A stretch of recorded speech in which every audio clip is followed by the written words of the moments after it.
Hi guys, Kurgan here. In this video, I'm going to be going over the talent choices for Shadow Priest in 7.15 Nighthold, specifically in normal and heroic mode, as I haven't done Mythic and Mythic hasn't even been released yet at the point of making this video. So, what I'm going to go over, I'm going to go over the main build, the cookie cutter build, as some might say, and then talk about the bosses in which the talents you can make some viable choices on. Right, so this is currently the main build that you'll be running in raids. As I said, the majority of bosses you'll use this, so Twist of Fate level 15, Lingering Insanity 60, SL 75, Power Infusion at 90, and 100 Legacy of the Void. The only sort of difference, viable choice you can make is switching between Auspicious Spirits and SL. Generally, you want to take Auspicious Spirits if you have much higher crit than you do have Mastery, but as of now, Shadow Priest should be gearing more towards Mastery than crit, so eventually you should be using SL. Right, so let's talk about some of the bosses where we can make some choices. The first boss, and actually the first boss of the instance, Scorpion, has some different talents you can take. Scorpion is a heavy AoE encounter with the boss also having a vulnerable phase. So what this means is that we can take some cleaving talents, so Void Ray is viable, so that your Mind Seer, which is now the passive component of your Mind Flay that cleaves, if you take Void Ray, that's going to do more damage, which can be a DPS increase. On top of this, we can take Shadow Crash as well. And Shadow Crash is obviously for killing the ads. And you can take Misery, but personally, I don't think the ads live long enough to make Misery worth it. And Power Infusion is really good for doing some extra single target damage on the boss when he's vulnerable. The next boss, which you can take some different talents on, is Spellblade Lore. I think I've said that correctly. If not, Spellblade Lady.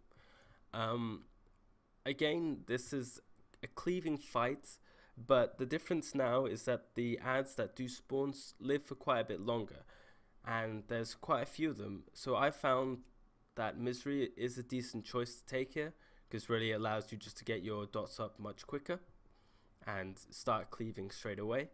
Well, not straight away, but quicker than you would have without it.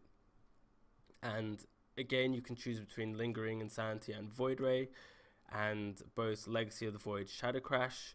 Shadow Crash, you will be able to get plenty of casts where it's hitting multiple targets, but at the same time, the top logs which I've seen are actually taking Legacy of the Void and Power Infusion. But I think it really is dependent on how your raid composition is and whether or not you're struggling to kill ads. If the answer is no, the ads are dying very quickly, you should take the standard build. If, however, you are struggling with the ads, I would advise taking Misery and Shadow Crash and possibly Void Ray. The next boss, which you will have some choice on, is Kosis. Now, Kosis is mainly a single target encounter with quite a bit of movement. There are a few ads that spawn, but they're low HP and they're pretty irrelevant in terms of the encounter. Now, what's key about Kosis is that he's a short fight, and when you have a short fight, Sims have shown that Surrender to Madness has the ability to pull ahead of Legacy of the Void. And if you're comfortable with Surrender, it is a good choice to take on this fight. Now remember, it's the old Surrender build, so you have to take Auspicious Spirits, Reaper of Souls, and Power Infusion for it to work properly, because it's all about the Insanity generation. It is also possible to take SL with Surrender, but it's a lot more risky, and it's so much safer to take Auspicious Spirits.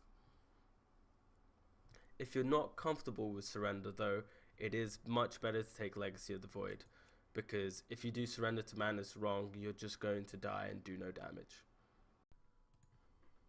Botanist is the last fight where you do have choice on, and again, Surrender to Madness is viable, and it's in fact the best talent choice to take for this fight. The reason for this is the way the encounter works. Botanist starts off as a single target, then splits into two, and then in his final phase, when he's low HP, he splits into 3 targets. With 3 targets, you can get a much larger void form with surrender when you take Auspicious Spirits, and also if you have the 2-piece set, which gives you Insanity on Vampiric Touch damage ticks. With all those together, you can stay in surrender for much longer and do a huge amount of damage. So again, if you are good and competent with surrender, it is the best talent to take on this fight. That pretty much sums up the choices of talents for most of the fights in Nighthold. If I haven't mentioned a encounter specifically, like Gul'dan, it means that the best choice to take is just the standard build. Right, that's it. That's all I wanted to cover in this video. If you found it useful, please leave a like on the video. It's really helpful for me. And thank you for watching. I'll see you guys in the next video.